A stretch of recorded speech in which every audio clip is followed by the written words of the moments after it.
கோவை சரகத்திற்குட்பட்ட மாவட்டங்களைச் சேர்ந்த காவலர்களிடமிருந்து டிஜிபி கோரிக்கை மனுக்களை பெற்று வருகிறார்.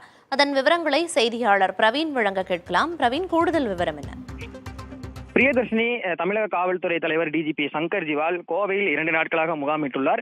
நேற்று 4 மாவட்டங்களைச் சேர்ந்த, அதாவது கோவை சரகத்துக்குட்பட்ட கோவை, திருப்பூர், நீலகிரி, ஈரோடு உள்ளிட்ட 4 மாவட்டங்களைச் சேர்ந்த உயர் அதிகாரிகளை சந்தித்து மாவட்ட எல்லைகளில் கண்காணிக்கப்பட வேண்டிய விவரங்கள் மற்றும் சட்டம் ஒழுங்கு, போதைப் பொருட்களுக்கு இடையான நடவடிக்கை, ரவுடிசம் உள்ளிட்டவற்றுக்கு எதிரான ஆலோசனைகளை மேற்கொண்டு அந்த ஒரு ரிவ்யூ மீட்டிங் என்பதை முடித்திருந்தார். இன்று கோவை காவலர் பயிற்சி பள்ளி மைதானத்தில் இந்த 4 மாவட்டத்தைச் சேர்ந்த ஒவ்வொரு காவலர்களிடமும் நேரடியாக கோரிக்கை மனுக்களை பெறும் நிகழ்வில் அவர் கலந்து கொண்டார். கிட்டத்தட்ட 500க்கும் மேற்பட்டோர் இந்த முகாமில் கலந்து கொண்டு அவரிடம் நேரடியாக மனுக்களை கொடுப்பதற்காக குவிந்திருந்தனர். தொடக்கத்தில் வந்திருந்த அவர் காவல் உயர் அதிகாரிகளுக்கு பல்வேறு காவலர்கள் வைத்த கோரிக்கைகள் தொடர்பான பல அறிவுறுத்தல்களையும் வழங்கியிருந்தார். அதாவது பெரும்பான்மையானோர் தங்களுக்கு மண்டலம் விட்டு மண்டலம் பணிமாறுதல்கள் போன்றவற்றை விஷயங்களே அவர்கள் கோரிக்கையாக கொடுத்திருந்த நிலையில், முக்கியமாக முன்னுரிமை கொடுப்பதற்காக கர்ப்பிணி பெண்களாக இருப்பவர்கள் அதிக அளவில் அவர்களுக்கு முன்னுரிமை கொடுக்க வேண்டும்.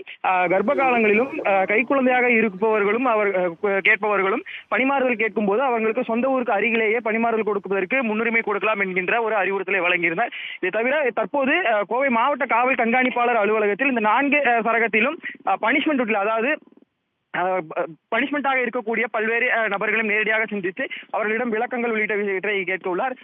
இந்த 4 சரகத்தை சேர்ந்த உயர் அதிகாரிகளும் மேற்கு மண்டல ஐஜி செந்தில்குமார் உள்ளிட்டவர்களும் இந்த முகாமில் கலந்து கொண்டு கோரிக்கை மனுக்களை தொடர்ச்சியாக பெற்று வருகின்றனர். பிரியதர்ஷினி, தற்போதைய விவரங்களை வழங்கியதற்கு நன்றி பிரவீன்.